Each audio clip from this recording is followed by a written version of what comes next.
Episode 14, buddy. Wow. Seems like just yesterday we were doing number one. Yep. And here we are. Now we're much more experienced and know what we're doing. I think so.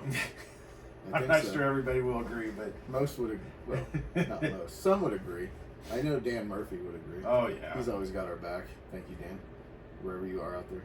He's probably getting home right about now because we are on a Thursday afternoon scheduled this week, and next week we'll be back to Fridays, but had to change it up this week, so here we are.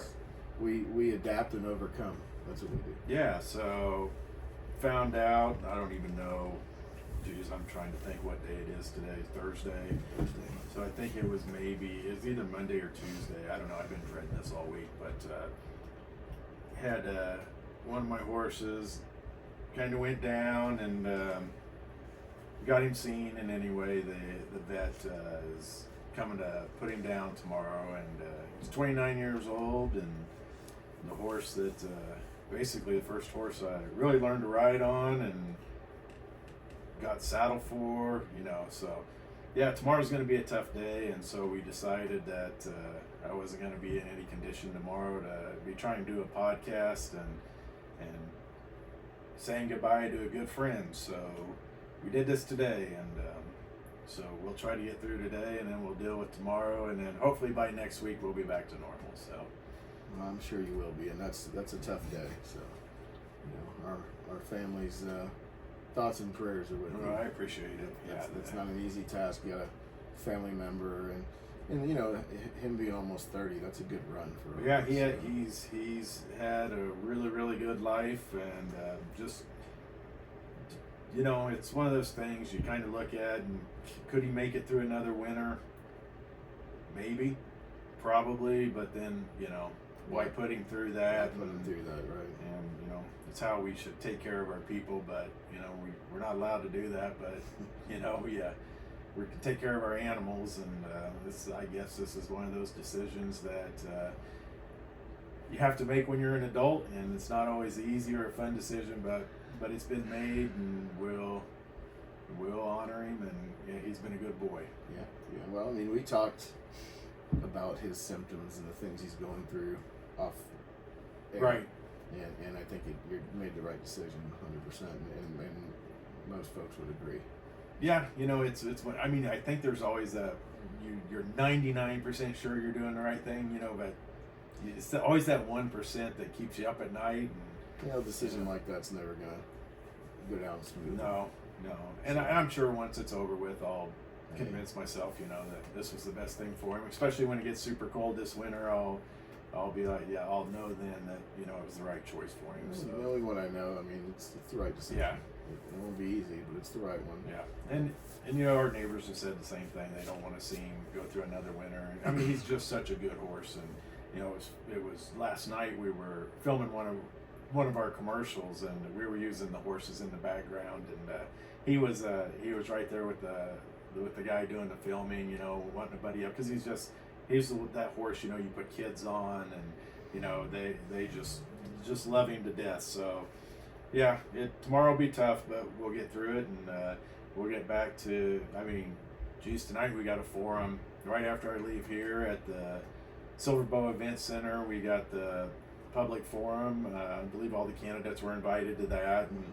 and I know there's a dinner going on with the rescue mission as well tonight, so I'm not sure everybody's going to end up being there at the same time, because so many people are going to the dinner. So some will, I think, are coming before the event, some are coming after the event, and so we'll make an appearance there. And then next, I'm not sure the dates. The 23rd, I believe, is we're having a forum with Butte Central. And I believe this could be breaking news, but I was contacted by the Rocky Mountain Realtors Association last night, and they were wanting to schedule a debate between myself and Lester and the two county executives for I'm not sure, maybe the 22nd or 21st or 22nd, I'm not sure when, So that may be something we should have more details on, hopefully by the beginning of next week. So it looks like there's a good chance that a debate may happen. That would be fantastic. So I'm really looking forward to that. Yeah, so we'll see. We'll see if it comes to fruition. But I would say, right now that it's probably better than 50-50 that we can get this done, and let people come and listen and see what each of our what our plans are for Butte going forward. I know what's he's going to go off the I read the newspaper article today, and one of the things he concentrated again on was, I've been here 35 years, you know who I am. Well, okay, yeah, we know who you are, and great guy, not going to say a bad word about him, so but Butte needs a change in the law enforcement, and for the last 8 years he's been overseeing the department as it's gone through this mess of morale issues, turnover, and the crime rising in Butte, and so that's all attributed to him. It's happened under his watch, and so I think it's time for a change now. And I've been listening to his commercials, and it's all about things I've done in the past, and those things haven't worked, and Butte's only gotten worse. The crime problem's only gotten worse. I know one of them was about he got the department Narcan, and I don't know of any departments that aren't carrying Narcans. That's not a big deal. That's something, and it's not. I would tell you that having it definitely will save lives. There's definitely no doubt about that. You can go down to the health clinic and they'll hand you Narcan. I mean, anybody can go get it. So having it, I know, as I've talked to most officers, that Narcan that they carry is for themselves. And that's for their own safety, or the safety of if another officer goes down after a fentanyl contact or something. Yeah. So yeah, I know fire and EMS uses it a lot, and I'm sure the police use it as well, but most of them it's for their own protection. That's crazy.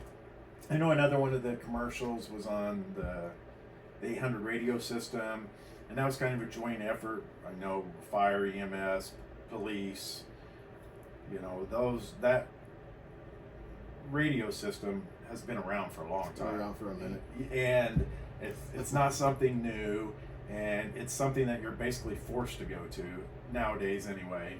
That's where law enforcement, fire, EMS has been moving to for the last couple decades. I mean, at least since the early 2000s, late 90s, early 2000s, that's been where most agencies have been heading. So that again is just a natural course of time, and it wouldn't matter if he was sheriff, if I was sheriff, if you were sheriff, that change would have happened irregardless. And you're right, that is a very old frequency. Yeah. I mean, not to be a Debbie Downer, but I remember going to Radio Shack when I was a kid, and I bought a scanner. Yeah, oh yeah. But, so I mean, it's been around for a couple summers since I was a kid. I mean, it's so they're just catching up. Yeah, I mean, they're great things. Don't get me wrong, to have Narcan, to have an 800, but those are things that are going to happen irregardless of who's in charge. Those changes, they're just evolving, and it won't be long, but in a few years there'll be something else that comes along that's going to be a better system. And and as far as the Narcan goes, I mean, I've slung a couple tubes of Narcan in my day, and I think it's very good that the officers are carrying that for their own protection, and making it available to interact with the public who have an overdose. That's important too, right? If you can save someone's life. Absolutely. Whether it was a drug addict or if it was an accident, right? Still give them the benefit of the doubt of trying to live. But broadcasting availability to Narcan is like handing out mops when there's a broken pipe. It's not fixing the problem. It's just mopping up the mess. Right. It has nothing to do with the bigger issue. Fixing the bigger issue is why is there a need for Narcan? That's the big question. And handing that and making that out of some cities in the United States from coast to coast have made that available in free vending machines. And that's just you're enabling. ridiculous. Right, To that regard. you're enabling, and I mean, although, you know, you do have those people that definitely think they're taking a pain pill for their back and not having any Right, idea it's exactly. laced with Narcan. But then you have those people that are actively seeking out fentanyl and are using it intentionally, and they get Narcan used on them quite frequently. You know, I mean, Regularly, right. they constantly have overdoses, and you talk to the guys in the big city departments, and they'll talk about using Narcan on the same people, sometimes a couple times in the same week. You know, Oh. I mean, it's. Have you ever seen that used on something? I have, yeah. They set up like Dracula in a movie and then vomit everywhere. Yeah, It's quite a sight. But, you know, it's the message that sends is we're not focusing on getting you help. Right. We're focusing on preserving your addiction. That's the wrong message. At some point, and I don't know when, we as a nation got really sideways on that. Instead of trying to put the dealers in jail, put the addicts in rehab or an environment to where they can hopefully see the light of day and make that desired change themselves and say, hey, I need help. Instead of all that, just skip all that, you know. Bail reform. Well, you remember we used to have the war on Version of drugs, it. Right. and now it's the Now it's a preservation yeah, of like, that's here's a- your, you know. right. Let's just take care of them, and you know, we're just giving up on it. We're going to let them That's have what their that, drugs. that's what that screams. Right. Is, you know, that didn't work well. We don't think so. Here's some Narcan for when your buddy has too much. You can hook him up Right. and he can hit you back when you OD. Yeah, and Yeah, that's thanks what for they playing. use it for. Yeah, Yeah. I mean, you It's- carry it and I'll carry it, and if I overdose, you give it to me, and if you overdose, I give it to you. That's an insane logic in my eyes, right? I mean, I'm not, you know, just being honest, right? That's like a criminal, a thief robbing a store and then later saying, well, it was the store's fault for not bolting down the item I took. Right. Yeah. So we had that, and we did, you know. So the other thing we did, our first advertisement came out today. Yep.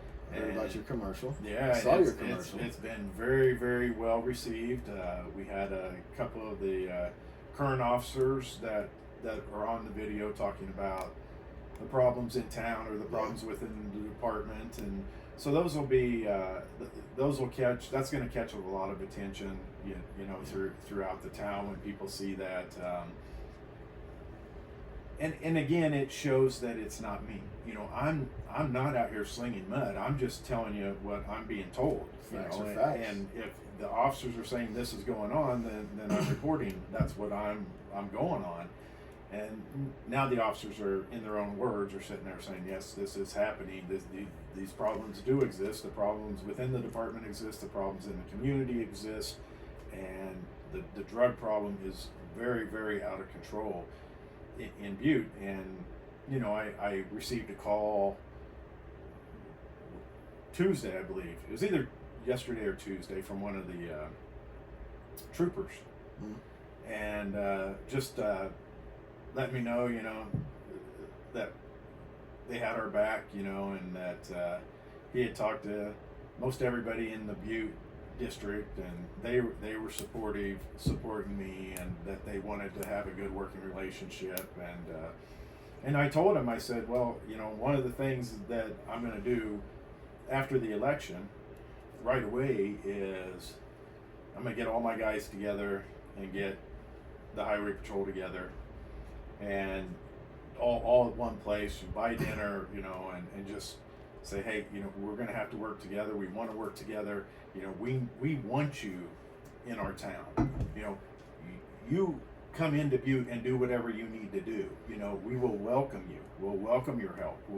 And he told me, you know, in Bozeman, they want the patrol in town, which I can't imagine why you wouldn't. I mean, that's extra officers. That deters crime. That, you know, you're preventing crime, and you're finding crimes while they're in progress.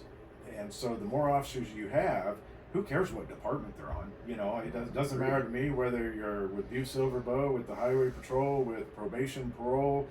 You know, that doesn't matter. We're all after one thing, and it's trying to protect the community, and everybody should be working together. And if everybody wants to come and meet in Butte and do their job, well, we'll welcome you, you know, and Well, and to that point, to get the lid back on that pot, you're gonna need all the help you can get. yeah, So yeah, it's gonna take a lot of effort. We're gonna it's gonna need the state. We're gonna need local.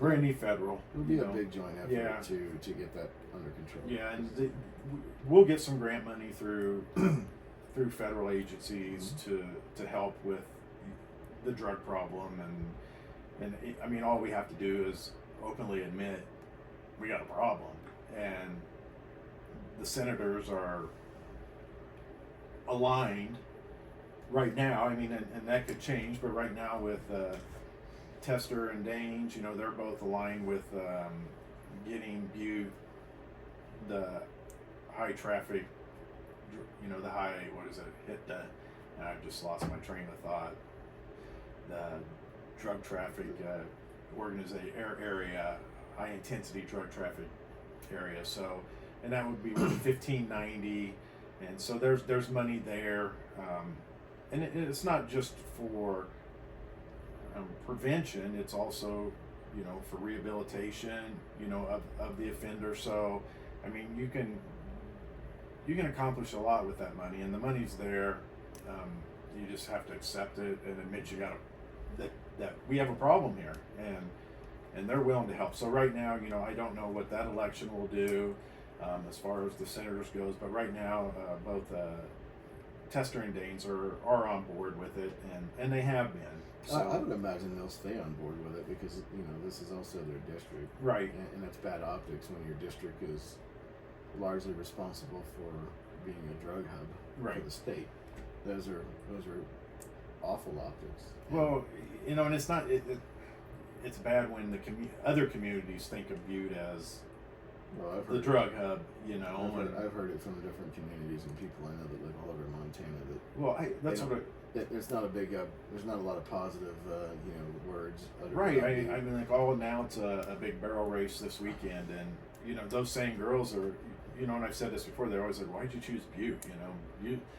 We won't even stop for gasoline in Butte, because we'll just drive around it and get fuel before or after because we don't want to stop in Butte because we don't feel safe." Well, we'll get the word out really, really quick that we're making changes and that we're cleaning up this town, and I believe I've got the right officers that want to do that now, and that they just want to be able to do their jobs, and given the ability to go out there and do what they want to do, we'll clean it up pretty quick. I mean, it's not gonna take that long, and again, I keep telling people you're gonna see results within 6 months.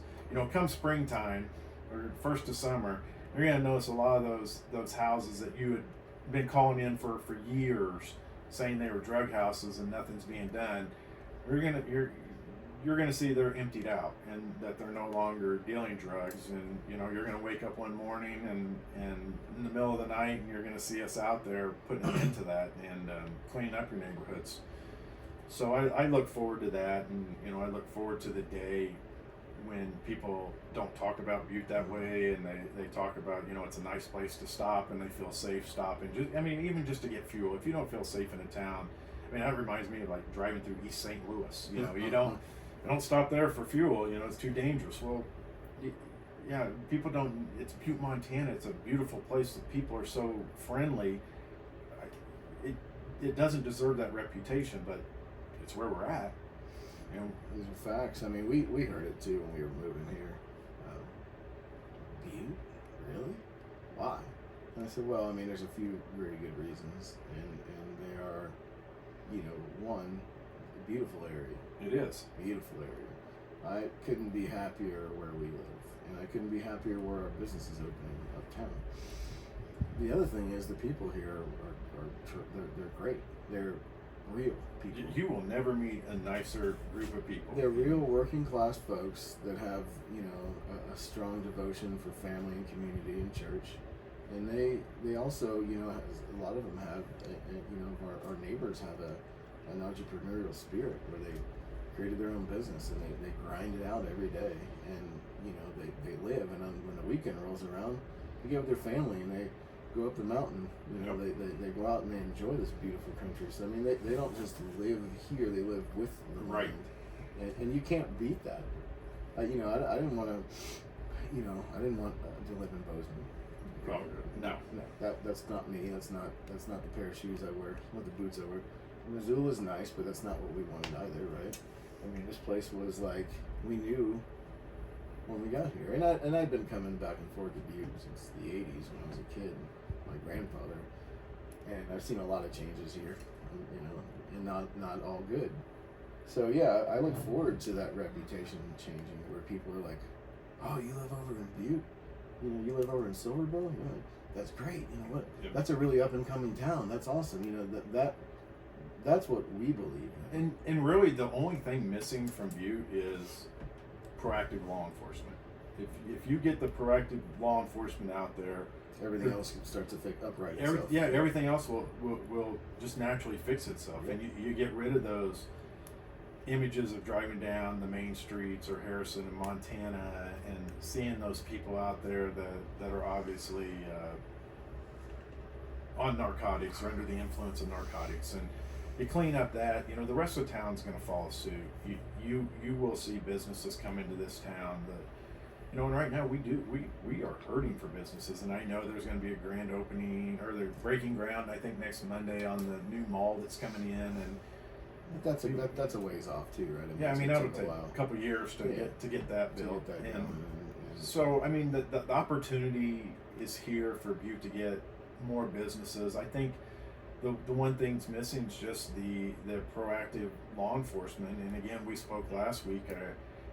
No fault of the officers. It's a 100% reactive department, and those officers are too busy to go out and do normal patrols, what patrol officers are supposed to do. And it was kind of funny, because the feedback I got was from the time that aired, and it's still going on, from officers back home were like, "You got to be kidding me, this is what they're doing," and to officers here that are saying, "We didn't know it was supposed to be any different, we didn't know there was another way, and we just figured that's how every department did it."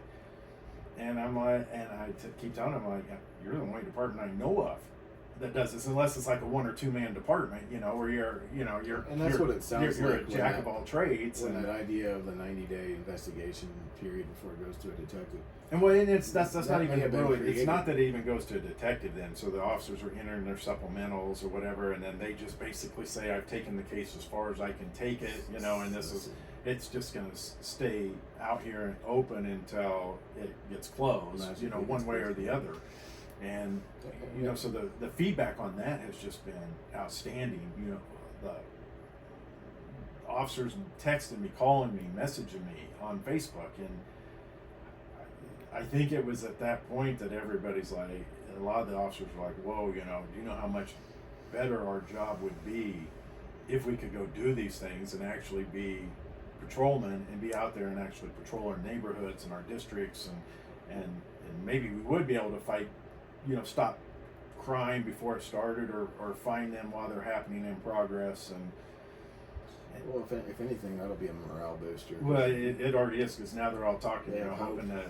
renewed hope. Yeah, Because nobody wants to have their job, their career, and then not be able to be successful at it. That wears you down. Oh yeah. It's not exciting to go to work and know that no matter how hard I try, I'm probably not going to be successful at this, that, and the other thing. Whether it's solving a case of auto burglary from 2 months ago, and I mean that car's gone, Right. or somebody stole tools, and you don't follow up fast enough at the pawn shop because you're slammed. Yeah. Those tools are gone. Well, another call. So I got a message last Saturday. That could have been last Friday night. I think it was actually last Friday night. If I could meet Monday morning, and it was a lady that her grandson is in prison, or in the jail here, and deservedly so. I mean, he needs to be there, and she openly admits that. And her granddaughter, which is the inmate's brother, her other brother got a call the night that that inmate attempted suicide. Okay. So the one that slashed his wrist, Mm-hmm. and they were told that their brother had attempted suicide and was taken to the hospital. So the granddaughter called up to the jail to confirm that it was in fact her brother, gave him the name, and they confirmed that yes, it was her brother. And keep in mind, the inmate who did attempt suicide, their names are kind of similar. I guess mistakes could happen, but anyway, she called up there twice because she was wanting information, and was told both times that it was in fact her brother who had attempted. And then I think on Sunday or the fall, they got a call from him, and they're basically questioning him. You know, why'd you do this? You know, what we know what you did. Why'd you do it? And he's like, it wasn't me. It's not me. And so they end up calling up to the jail again because the granddaughter is listed as emergency contact, and they tell them that no, we were wrong. It wasn't your brother. It was another inmate with a similar name. And so they had reached out, according to the grandma and the granddaughter, they had reached out and left a couple messages for the sheriff, you know, wanting an explanation on how this happened, why the brother who was contacted, who was not listed as the emergency contact, was the one who was contacted, and why the jail staff told them that it was indeed their brother. And so I met them Monday for breakfast, and they told me the story, and yeah, they've yet to get a phone call back or any apologies or any, you know, hey, we messed up. This is what the issue was, and we're going to correct it so it doesn't happen again.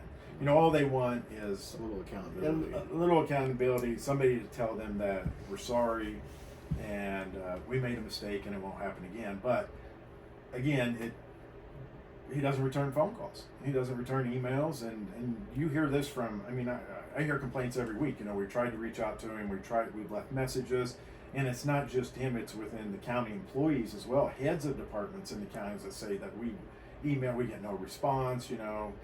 And so I think, you know, maybe he's ready, you know, he's just taking up a seat, taking a paycheck and taking a seat, and maybe he really wants to retire. I don't know, but you know, I mean, I would surmise by looking at the lack of law enforcement success and production here in 35 years of him doing it. I'd imagine he's out of gas. Well, I mean, who wouldn't be? Right, exactly. I mean, you know, you're struggling. You know you're struggling. There's probably political reasons he's still in that seat. I mean, kind of like there's some politicians in Washington that stayed in seats until they were dying. Yeah, there's definitely they something. just keep whipping that horse until it's got nowhere to go. Yeah, so there's definitely something political going on. Yeah, you know, why after he's that still many there. years, brother, I'm sure he would love to punch out his pension and go fly fishing. So here's a little update. So I get from the ex that they have offered. So originally, They're still bugging her. in the divorce settlement, she was supposed to pay me a certain amount of money for the house, and I was going to be able to stay in the house. She was basically going to buy me out of a portion of it, and then I would stay there and pay the mortgage, and I could live there until we both agreed to sell the house. And so there's a number in there, and on what she owes me, and a group of people tied to the sheriff called her several weeks ago, and you don't even know this story. No, I don't. And so there's only a couple of people that know this story. I'm half laughing and Yeah, crazy so at you the don't same even time. know. I mean, this is gonna shock a lot of people, and we are getting. So there are more attorneys getting involved in this as we speak, because they are interfering in a civil case as well. But they offered her the amount that she is to pay me to buy me out of the house. They offered her that and said that it was perfectly legal and that the minute she gave a recorded statement that would implicate me in some way of something, speak negative about me in whatever way they so chose to do it, that they would pay off her portion of the settlement to me. And so that, and I will tell you, it's six figures. I figured, because it's half of a home. Yeah. So she did not accept that. Good. At least to our knowledge, she didn't accept it, and she's told us she did not accept it. And next week you see her on Facebook. Yeah, so in Maui. no, she won't do that because on a catamaran in Maui. Yeah, they. So that number, as of a statement she made to the attorney the other day, has now tripled.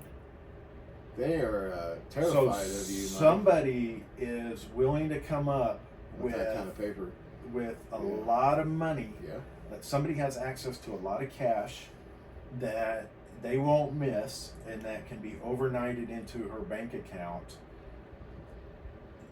the next day, and she's told that it's perfectly legal for her to say whatever it is they want her to say and be paid for it. I mean, they're obviously afraid of you winning. Well, and I don't That's know a hell of an investment. who is it that's afraid? Is it certain people that have something to gain by him staying sheriff in Butte? Could it be from some of our international listeners? Well, that's what they're now the plot is thickening, and as this continues to go on, it's going to be interesting. So well, if I may, their sheriff to be, I'll go on a limb here and make a statement. I'm not running for office. You taking that role as sheriff is going to be a financial devastation to people that bring drugs in here. no, well, you're right. It's going to be. That's going to the cartel is going to have to downsize their yacht when you take over, because we already know they get a 20% markup by bringing their junk in here, right? Because it's rural America. That's a very expensive hit. So dropping, I don't know, let's just say for the sake of conversation, $300K in somebody's account to burn you is a small investment. Oh, it is to protect their empire here. Absolutely. So clearly you are rattling cages from here to south of the border and all points in between, right? And I'm encouraged by that. In fact, I'm grinning ear to ear. Good job to you, brother. Well, I sit there and I'm just we're just waiting. What. I don't believe any Butte politicians or Butte officials are going to say, here's $300K, make it go away. I just don't feel that vibe here, no matter what. I mean, I don't see it either. I know there's a history of different things here. There's books written, all this. Right. That's fine. Every city's got that, right? I mean, it is what it is. I don't care. But nobody's going. At least people that I know of that have money here, I don't see them just willy-nilly busting out a check that big for no reason, or a wire transfer. But who and there's a digital trail, and that's a felony. Right, you're gonna find that money. You're gonna get burned for that. So yeah. Nobody here would do. I don't think. You know what I told her? I'm like, if they'd have come to me back in March or April with that kind of money and said drop out, knowing what I know now, I probably would have said, okay, I'll go buy me a place. I'll go buy me some more land, and I'm like, back. Mike in Maui. Yeah, I'm like, really? They're handing you money to say things or make up things about me, and all they had to do all along was call me. It's dirty politics at its finest. Call me, because all this is going to lead to I don't care, if what goes on, it's gonna turn into a lawsuit against them, and it's not a smart move for anybody. No, it was really dumb, and so. But if the proprietor of that is not in the United States, then it's going to be nearly impossible to go after them and prosecute them. Well, if they're not in the United they're not in the States. United States. Correct. But you've got, if they come out and say something that she told them, there's going to be no proof to it, that anything that, she could have made up anything. I mean, she could literally make up anything, and they She's come a out. smart girl for saying no to that because you don't want to get involved. She doesn't. Nobody's in their right mind should get involved in that. I told her to ask for $1 million. Up Split it with me and say whatever it is you want to say, and hey, well, we'll each have a nice chunk of money in the bank account and go our separate ways. I just can't imagine that somebody in Butte would care that much. No, that's a lot of money, dude. That's a lot of money. I don't care who you are. That's a lot of money. Yep. That's a lot of money just to discard. So have something like this, unless you're protecting a bigger investment, right? Because that's what you. If you've got multi-million dollars to protect and you're saving, and you only got to pay, several $100,000 to protect it, well, then that's a no-brainer. Then that's a no-brainer. That's a business, right? That's what I mean. Is it screams asset protection for the future. It absolutely, and on top of that, that was stupid. It's bad on all levels, right? Because now that looks bad to your political opponent, because it's already been well established that your political opponent's people have contacted your ex already to say, oh God, yeah. So now you have their political camp contacting your ex for dirt, and now you have this other air quote entity doing the same thing. Right. That doesn't make that looks bad on the political opponent. That's why I told her. Because now there's smoke, there's fire. Why are these two groups trying to railroad you?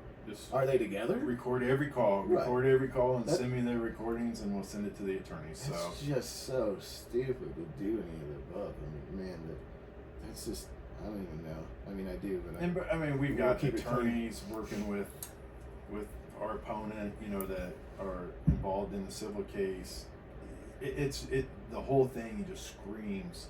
You have no idea how dirty. Oh, it's pretty dirty. This is becoming, and it's entertaining to watch. It's entertaining to hear. If she gets off the phone and she calls me and let your attorney know this just happened or whatever, and that's ridiculous. You're running for sheriff of a small town, and you're getting all this attention to another state. It's insanity. Yeah, it's absolutely nuts. It shows you, and that goes to you listeners out there. It shows you how prolifically twisted things. Yeah, I'm seeing how dirty things are, and you want to believe that the bad boys at Butte that ended in the '80s or whatever, and boy, there's certain things that say it's still alive and well, and but that's so stupid to do that. Dude, in this day and age, everything's got a trail. Yeah, that's insanity. That's just. And I might be able to say, I might be able to be okay with the thought that maybe somebody local was behind the financing of it. If it was like $5 or $10 grand. Yeah, that's different. That's a whole different. You can raise that to say, hey, we need this money to kind of get rid of this guy. He's getting a lot of push. The community's really backing him. He's going to probably win. So 10 grand, I could see people passing the hat. Absolutely. But deep six figures? No, brother, that ain't happening. No, that's not. Nobody's doing that. At that point, if this guy went to his, boosters and said, hey, we need some coin. How much do you need? Oh, $250,000. And they start laughing. They're like, hey, man, better start packing up your office, chief. Yeah, that's a big ask there. Not happening. So, I'll it'll be interesting. We'll have some things ready, if the debate ever happens, and we'll. The debate. Well, now that I know that, I have a feeling the debate won't happen. No, I want it to. I do too. No, brother. I want to be ringside at that thing. Yeah. But I'll be there with bells on. But I don't think now that you said that and that's out, that'd be if I'm him, that's the last thing I want to do is have a public debate. Have you ask me that in front of people? Any of even the part. Get asked. Of course it is. Why would you be crazy not to? But even forget about the bribery. Let's talk about just the initial phone call of, give us some dirt on him. Yeah. That in itself's going to get asked, right? Because that he has to own. He might be able to walk back the bribery because maybe somebody else made that call. But he can't walk back the give me some dirt on your ex-husband. No. I mean, You can't. there's I mean, screenshots of you gotta, phone calls. He's going to have to eat that, one spoon at a time. No, because when she was gone, she goes, "Well, I'm supposed to call him back at some number, and I believe it ended in like 1121." And so I'm calling officers. Well, what's 1121? Whose number is that? And they go, "Oh, that's the sheriff's personal line to his office." Is he insane? And I'm like, good God! I'm like, okay, well, I didn't know that, and This is some sloppy politics, brother. Why would you call from your office line? yeah, and I mean, she's got his personal cell phone number, his office number. It's bizarre. Wow, that elevator ain't going all the way up, is it?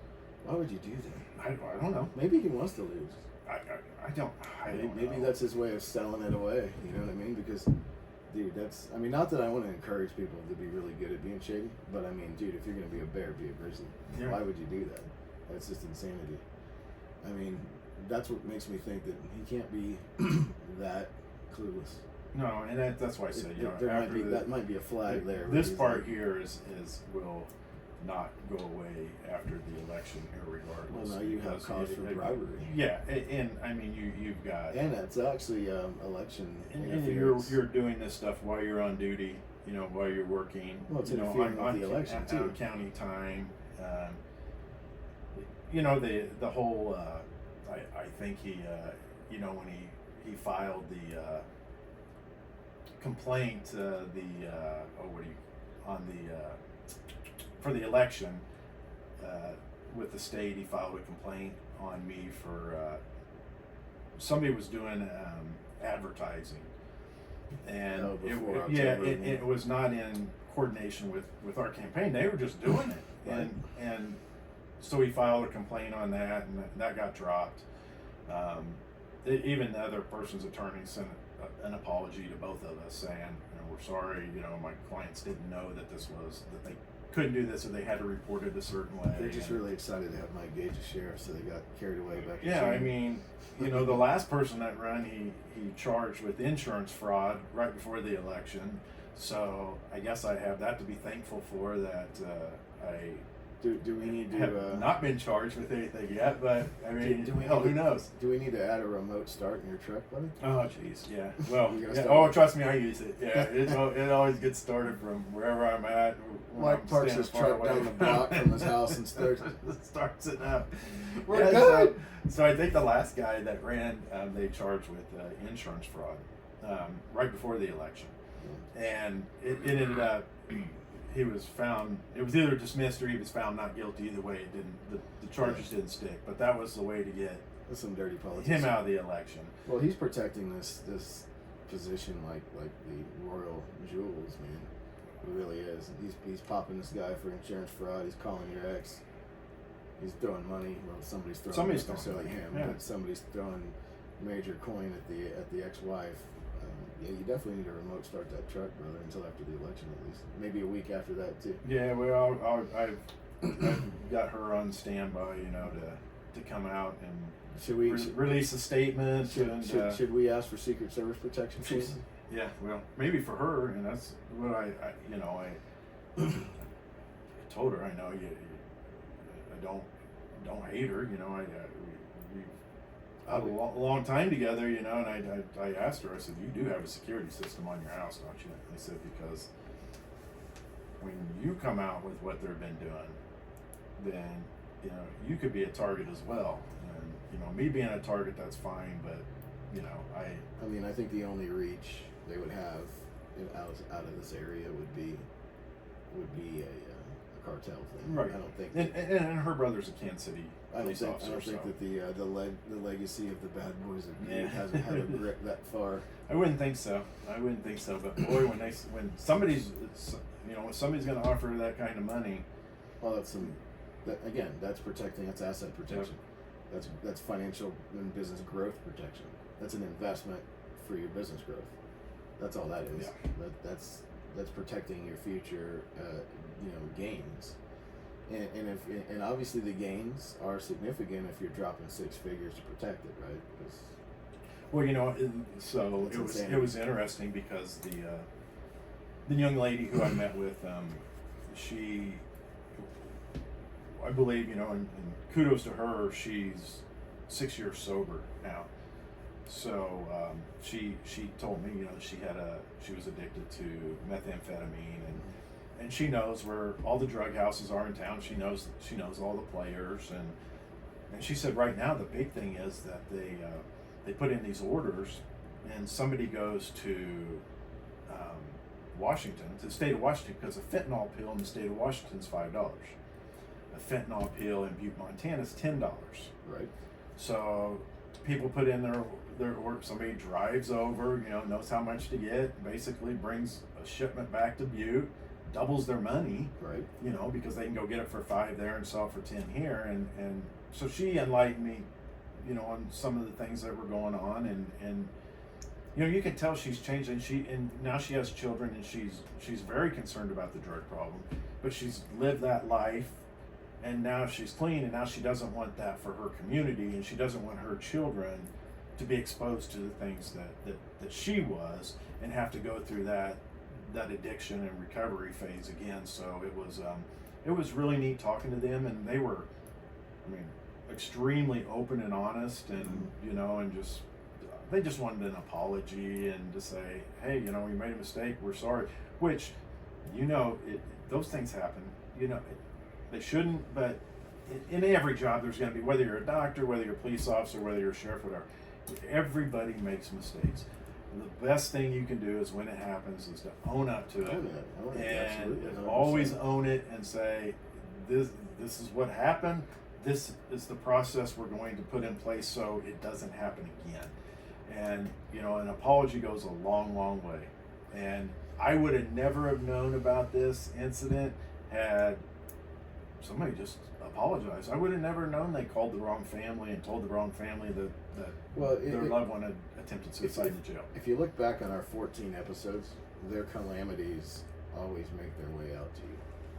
Yeah. I mean, it's uncanny. It's like it's just dialed into you, and like it's meant to be. and the funny thing is, he should have, or at least somebody in the administration level should have made a call to the family. It's easy to see why they had that disconnect in the jail. The jail's overcrowded, basically by double, and then some. Right. And it's understaffed. So I mean, yeah, that would be a needle in the haystack to have that organization that they're supposed to have, and know each person in there's name and emergency contact. I mean, when they're that overwhelmed because it's that dysfunctionally managed, then it's easy to make those mistakes. There's probably bigger mistakes than that haven't made it out. Right. So I mean, you know, it's easy to surmise that, but it sounds like all these guys and ladies that are involved in that level of government that don't return emails and calls when there's a mistake, and there's a citizen who pays their salary, by the way, with taxes, they work for us, not the other way around. Right. So when the citizens are their boss calls for account, hey man, what happened? Instead of returning the call, they all just whistle past the graveyard because they don't want to admit that there was a mistake. Yeah. That's absolute BS. Well, you just management.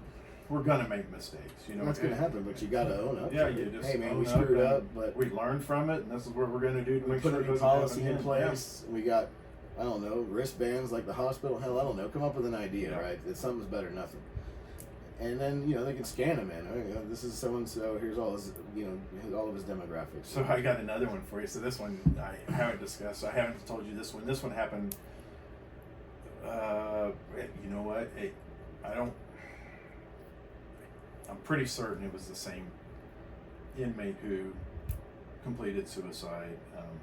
Pretty certain it was the same guy. But this took place several months ago. He had been in and out of the hospital for some issues he was having, and the jail or the detention officer that was guarding the inmate. This is gonna blow your mind. So all you people out there listening, you haven't heard this story yet, and there's been so many other things that have happened that I forgot about it until right now.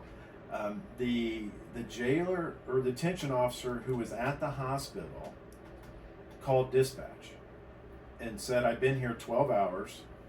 Who's my relief? And the dispatcher didn't know. They contacted the patrol sergeant, and the patrol sergeant wasn't even aware that they had an inmate at the hospital. and nobody had passed that information along to him. So they get some relief to go to the hospital to guard the inmate. They get there. There's no detention officer.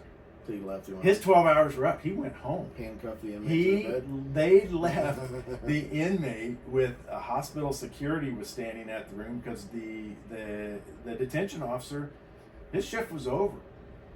They didn't have anybody coming. He just left the inmate there. Rowdy.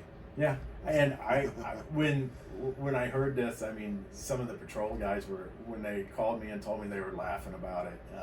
They just couldn't believe it. But I'm like, was he fired? Was he given days off? You know, who in the right mind would have done something like that? You can't abandon your post like that. And as far as they knew at the time, nothing had been done.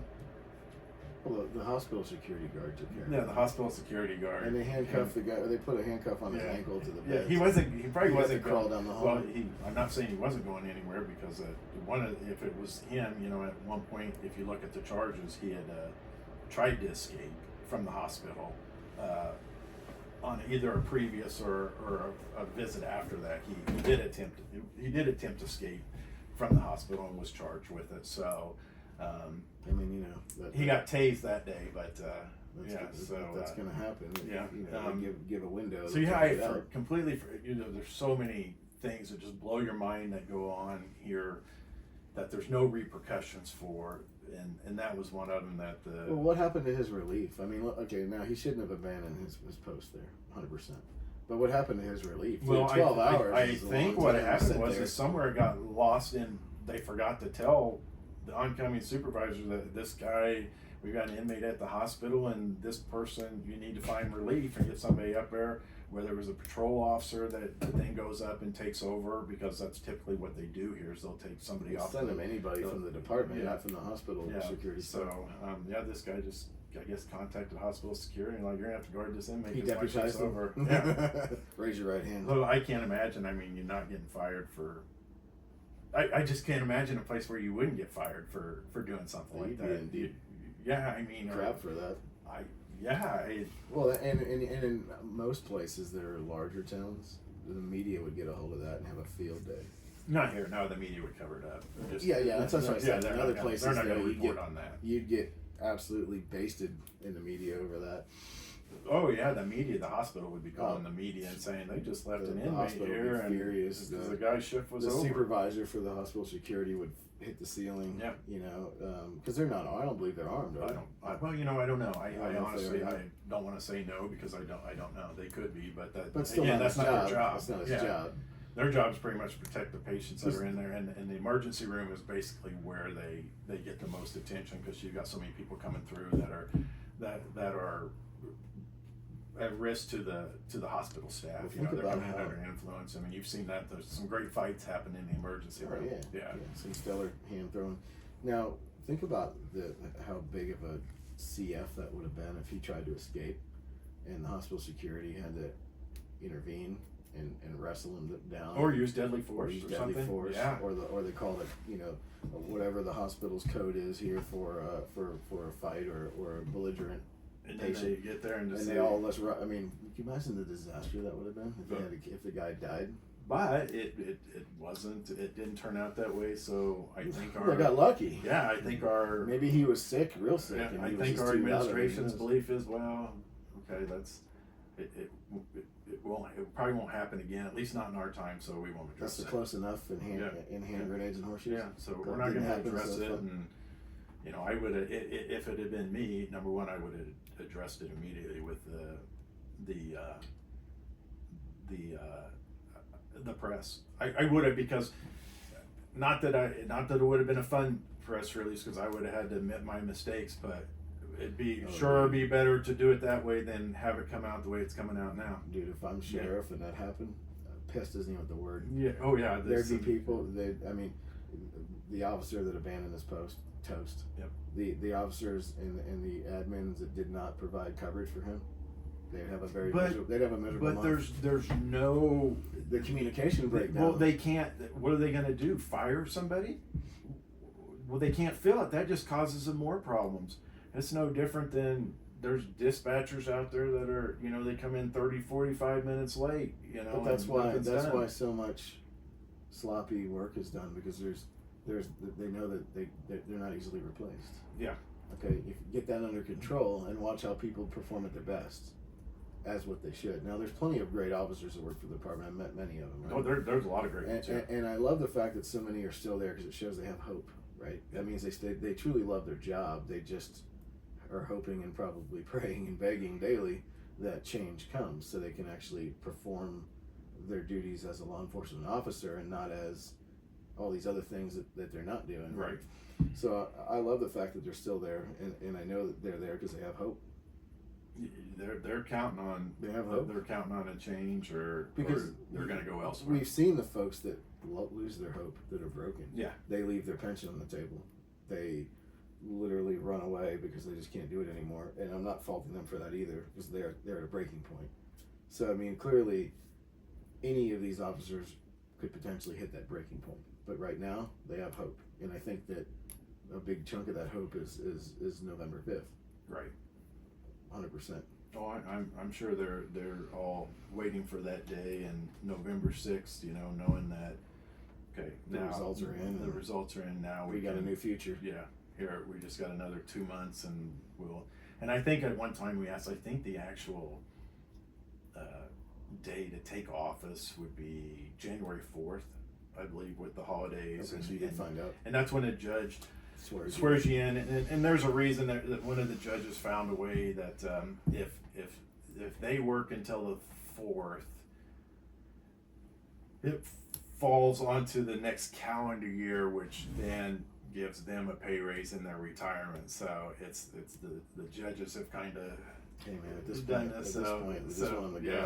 So they get a little bump in their retirement too. So if they work that extra day in the year, so that's how that's what one of the local attorneys had told me, that's why that day set on the 4th, and so I mean, because typically some places you technically would take effect on the 1st, right? But again, that's always a holiday, so how do you get sworn Day. in? Yeah, so I mean, who's gonna want to go in on our first day on January 1st when it's a holiday anyway? You're all hungover. You might raise the wrong hand. Yeah. Raise your right and left hand, whatever. Both put your hands down, Mike. Just one. Yeah, I'll be if that's the case. If we win this, yeah, January 1st, I'll be holding a New Year's Eve party for all the off-duty guys and having a barbecue for them and saying, hey, you know, it's a new day. It's a new day on the 4th. We've got these things ready, and they're going to be set in stone. Brother, you better remote start that truck for the next 3 years. Yeah, well, I'm thinking about it. Worried about it. I just make it quick. That's all I care about. I don't want to feel anything. No, man. It's well, it's just it's insane that it's potentially at that point, you know, of throwing large sums of money around, you know, making backhanded threats, all these things. It's insanity. Yeah, it's a local. Well, it's political race. It's a complete attack on our democracy, because our democracy is set up for a free election, not for a mob war over an election, and that's completely undermines our democracy as Americans, because that's why the Constitution is written like it is. So the average Joe or average Jane can have a calling and say, you know what, I'm going to run for that office because I'm not corruptible and I can do it better. That's our fundamentals as Americans. Right, but you got to think. I mean, of course, you know, there's things that we've got in our back pocket that, you know, if we have to play them, we will. We don't want to. You know, I just don't think it does anybody any good. Right. To say, you know, some of the facts, but if they stay clean, we'll stay clean, and you know, we won't. But if they go down that road, then let's just say we know where some important missing evidence is located, and we'll be willing to throw out names and what items those people have that are well known that they're missing from the Butte evidence locker, and but you know, otherwise that'll go to my grave with me. But if I gotta play it, I'll play it. And you know, you've kept it classy And I'm trying to, and the more, and I mean, there's so much stuff that we've got, statements from people that, you know, that at any point, I don't want to play them, and I don't think it does anybody any good to say it out loud or to the public, and but then again, if you're going to get played dirty, you better be willing to play dirty if you have to, and you know, it's one of those things, you know, we'll keep it clean, and we'll keep it, you know, we're not going to go out there, you know, and it's you know, there's no point in it. It's just, I'm going to go out and state the facts, and the facts are what the officers are telling me, and what the officers, when they come on this show, say, you know, past and current officers, and just, you know, we're going to go with that, and if that gets us elected, that's great. You know, if the community then decides after listening to these podcasts that, you know what, maybe we do have a problem, and maybe our problem is somebody that's been here too long, maybe done some great things, you know, maybe done some wonderful things in this community, and maybe he's this great guy, but maybe he's not a good leader, and maybe we need new leadership before, you know, this town really falls apart, and we can't unstop the leak. You know, that leak's just got too big, and we can't go back and fix it, and that's what we're going to hope for. And you know, again, I got to get going here because I got that forum I got to get to tonight at the Silver Bow Event Center, and then I'm going to be announcing a race on Saturday, and tomorrow's going to be a bad day, so we'll get past tomorrow, and then we'll start looking forward to the last couple of weeks of this thing, and bring it to a close. Get it over with. And you know, again, I was. We're gonna have to rename. It's funny because Dr. Welker was at my house today working on some horses and doing some chiropractic adjustments, and he kind of had this smirk, and he and Leanne had been talking about, you know, before I got there, about the election, you know, and it was kind of, I kind of said, you know, whoever came up with that everybody should run for political office once in their lifetime, I said, whoever thought of that was a fool, because it's not fun. I mean, there's nothing fun about it. I mean, you meet great people, you do that, but it's so taxing on your personal life. It's taxing on your mental health, and and everybody I talk to now is just wants it to be over. You know, they just hurry up and get here so I can go back. Whatever the results are, let me go back to a normal life. Mm-hmm. You know, and have some free time, and because it is hard, and you've got people pulling at your strings. You know, I need you over here, I need you here, you need to be here at this event or that event, and well, it takes a toll on you. And I mean, there's some days you just want to say, you ask yourself all the time, is it worth it? Is it worth it? And you do, and you got to convince yourself that I'm going to make these changes, and these changes are going to make it worthwhile for not just me and my family, but the community as a whole. And you know, these are some things that just have to be done, and they have to be done now. And that's how you pretty much get yourself through it. Okay, you know, look at that. You know, what changes can we make, you know, to improve the citizens' life, to make the lives of the officers better, for the dispatchers, for the detention officers, and you know, maybe that's more important than my mental health right now. So you know, I'll get through the next couple of weeks, and boy, I'm ready for a break. Well, I think we all know that you unequivocally care. Oh, I do. And that care that you have for the community, the citizens, the children, the future of this community, the officers, the dispatchers, the jailers, everybody in between. That's what gets you through those difficult times where you're like, you know, just gassed, because, you know, the last mile is always the hardest. And you're entering that last mile, brother. And you know, you just got to keep your breathing up, and keep your eye on the finish line, and you'll yeah. But there are those days when you're down and you're like just waiting for your phone to ring from an unknown number, or somebody saying, "Hey, I'll offer you a few $100,000 to drop out." You know, because there's days you just were like, "Oh, that sounds pretty good right now." Actually, dude, I would take that as a very encouraging that you're killing it. Yeah. Because if they're throwing money after you, you're absolutely a threat. more than probably anybody else Well, has done. you know, and I look at, you know, irregardless, you know, of the outcome or whatever, there's, you drive through Butte and you see so many Gage Oh, everywhere. signs Everywhere. and big signs, little sign, yard signs, and you see how many shares or how many likes we're getting on our post and how many watches we're getting on our podcast, and he has to know that You're making a big impact. that I am making an impact, and maybe I won't win, maybe I will, but either way, it's not like the old way of thinking up there has changed, and that the community as a whole is not in favor of what's going on here. No. And you're looking at least 50% somewhere. I mean, it's going to be close, I would bet, but you're thinking, you know, 50% of the people in this community don't think I'm doing a good job anymore, and all these black and gold signs are proof of that. Really?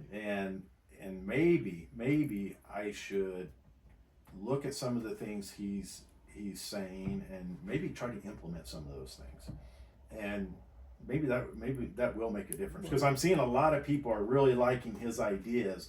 And if I was in his shoes and I was seeing that's what I would start doing. I'd be like, wow, you know, maybe I need to start doing this, because it's obvious this is what the community wants. We've already seen his desperate duck and check quarterback maneuvers with things that you've mentioned, that all of a sudden the active shooter drills. And now there's a deputy at the high school all the time all of a sudden, and we've already seen the desperate hours. Yeah, there's been reaction. You know, putting the traffic officers back on. You know, Right. those are all things I spoke of the very first time I ever spoke back in We've already seen March, signs you of this know. desperation. So at least some things are being addressed. There's still so many things that are not being addressed, and Well, the big stuff isn't. and if you read the newspaper article today, you can still, I mean, his way of thinking is that yeah, there's more drugs here now than there ever has been before, but I know he's taking a dig at me to say, well, you know, you can't stop it all. Well, again, no, I'm very well aware you can't stop it all, but that's 100% impossible.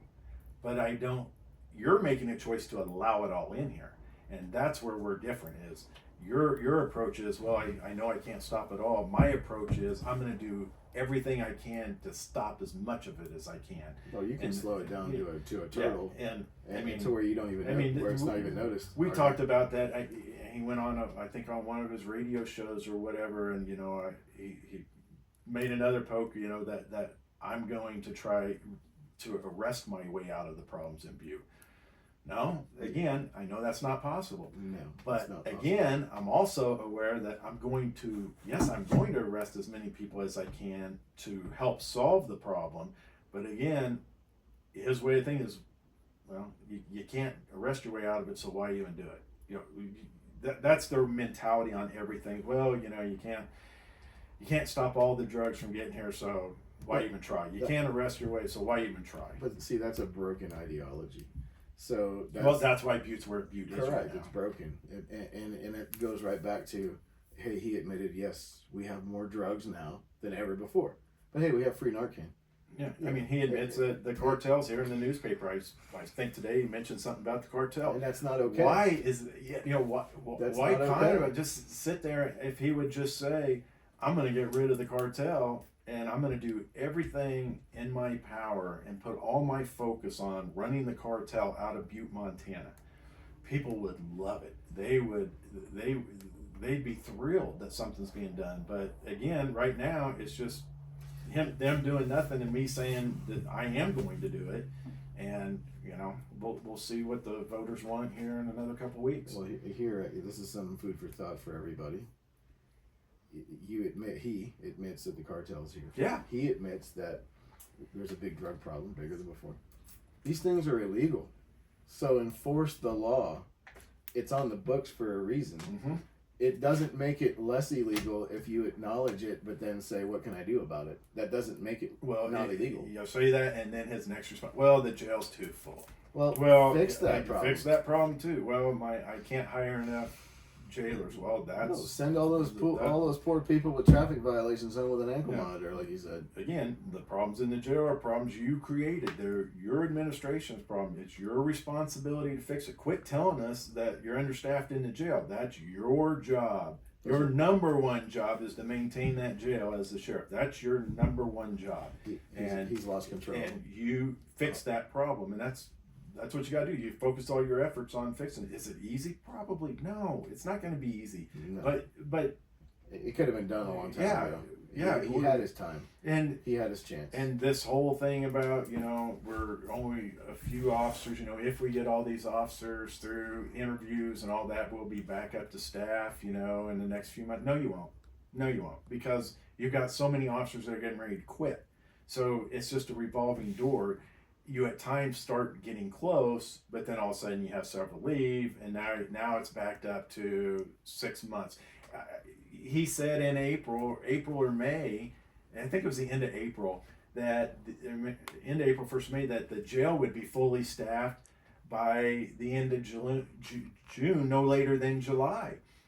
They're down more now than they were then. But this is the thing you keep saying that. Well, you keep running people off, because the morale's so bad in there. You gotta fix it. And to think that, well, we're just going to keep hiring, and then eventually we're going to hire people who will stay happy.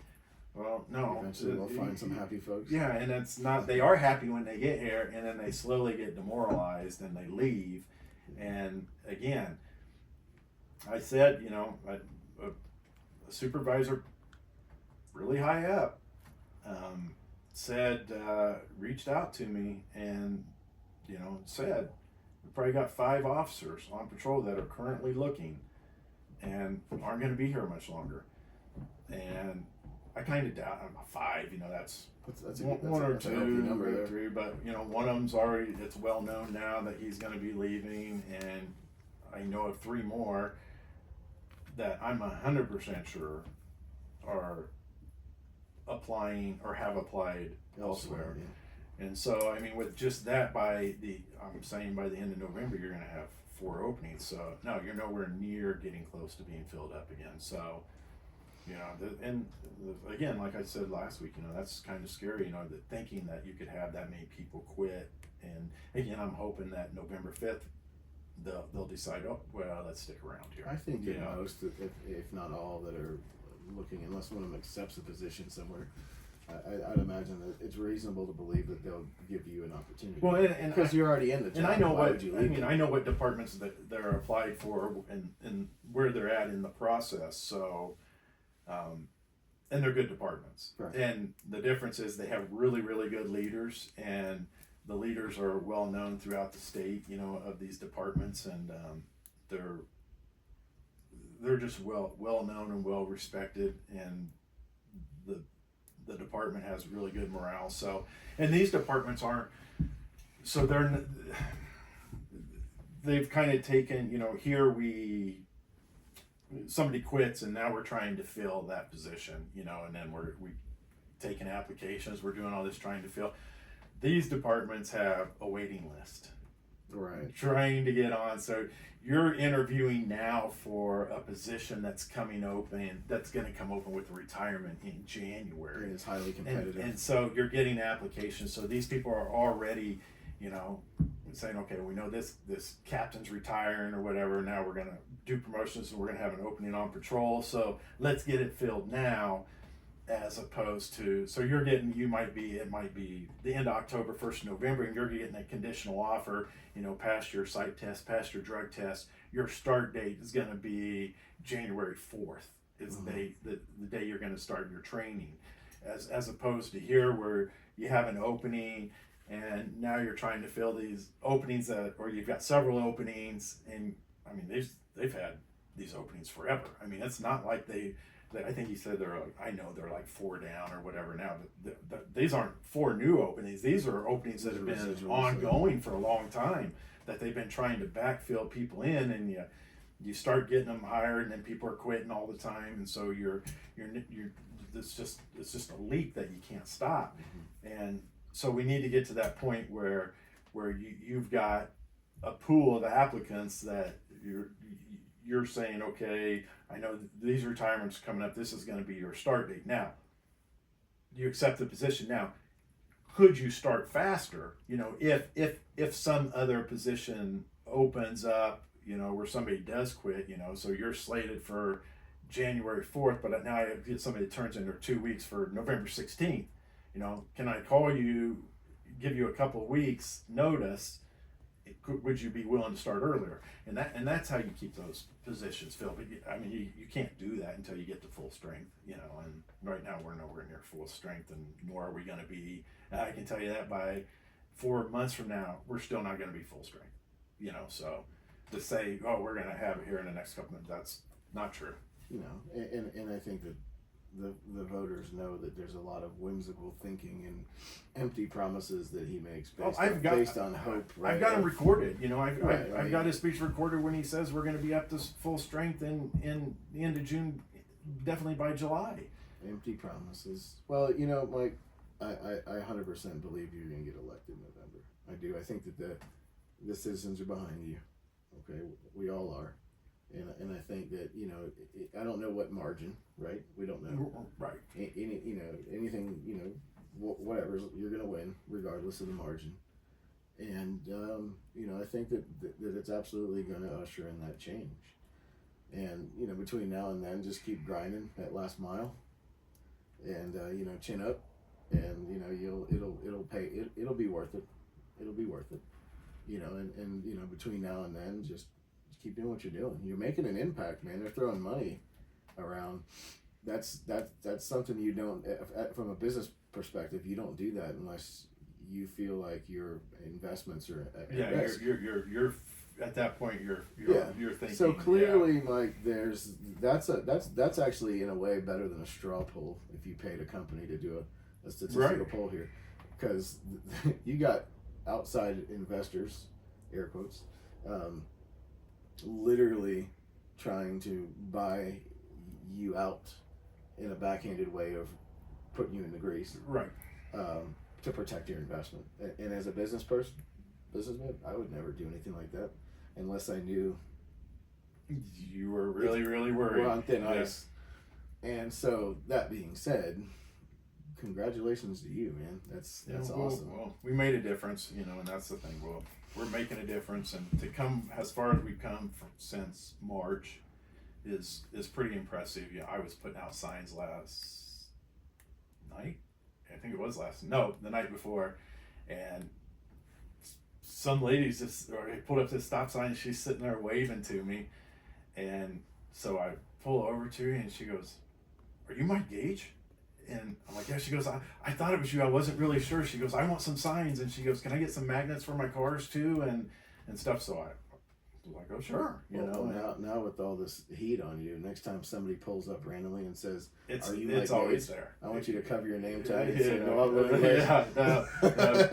Trust me, when that happens, Mike Gage, I've never heard of him. My right hand is already positioned and ready. So cover that name badge. I've never heard of him. Sounds like a good guy though. Keep on. Yeah, I keep it handy just in case. So. No, you're gonna anyway, we'll. I got to run, so we'll see you next Friday morning. And until then, I want you to wear the black glasses with the rubber nose and the mustache attached to it.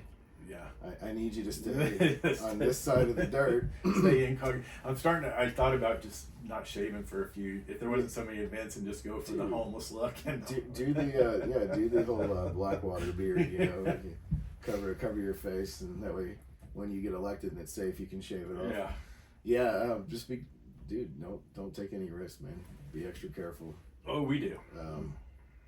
You know, somebody's getting paranoid, so that's good. I think 100% they're getting paranoid. That's not a little bit of money. No, absolutely. So if they're willing to put that kind of money up, then you know there's might be likely no bounds to what they are willing to do or who they're willing to pay to get the job done. Well, you know, and that's why you keep lots of contacts in federal agencies and outside agencies to let them know what's going on. So just in the event that something would happen, it wouldn't. Well, we want to avoid be washed the event from happening, right? That's why we talk about it in a public forum, right? Yeah. Because when the listeners hear it and they know that it's a reality, not just you being paranoid, then you know it's public knowledge now. Oh, So yeah. that's why we talk about it on here, because we want everybody to know that you're not just putting your life in a different place to do this election. You're not just stressing yourself out to the max, mentally, physically, monetarily, all these things that you go through. You're also, in a real sense, your life is somewhat at risk here. Well, you never know. Yeah, Right. that's So just it. You're leaving it all on the table you for this. openly admit that the cartel's here. The sheriff openly admits that the cartel's here, and you're the only one saying, "I'm coming after the cartel, and I'm going to get you and force you out of Butte, Montana." Right. By doing that, yes, you do put a target on your back. Of course you do. know, Big because one. it's $1 million of business going through here, Oh, yeah. and I would say it's millions of dollars of business going through here monthly, if not more, especially on the highways. Especially if you're slinging $10 a fentanyl tab. So, yeah, there are people who are not pleased at all with the every day waking up to more and more enGage signs. So it is a threat to somebody's business. And somebody's offering a Lambo payment to your ex-wife. I mean, that's real money. Somebody's worried, and so we'll be ready for November 5th. So again, we appreciate your guys' support. Reach out. You got my cell phone. You got my email. You can reach me on Facebook. We're looking forward to the 5th, and it's only a few weeks away now. So if you have any questions, let me know. I normally, and most people will tell you, I'll get back to you typically within an hour or two at the most, and for sure the same day. If you want to meet with me somewhere and have a beer or have breakfast or have a coffee, whatever, I'm always open. Again, I don't drink a lot of beer, so I may order a Diet Coke, but if you offer me a Diet Coke, I can guarantee you I'm not going to turn it down. So, and just to make that clear, that offer is only open to voters and citizens of Silver Bow, not hitmen for the cartel. Well, anybody, I like meeting people, and it's been fun. I've learned so much about, people that have been here for so many generations, and it's been a kind of like being in school with and having Chris Fisk as your history teacher. You learn everything about Butte, Montana, and boy, it's been some amazing things to hear about. So we'll talk to you next Friday, and everybody have a safe week and have a great next week, and we look forward to talk to you on Friday. Everybody be safe and enjoy your weekend. Mike, you be safe, and happy campaigning, bro. Yes, sir. We'll see you Friday. We'll see you, buddy. Bye-bye.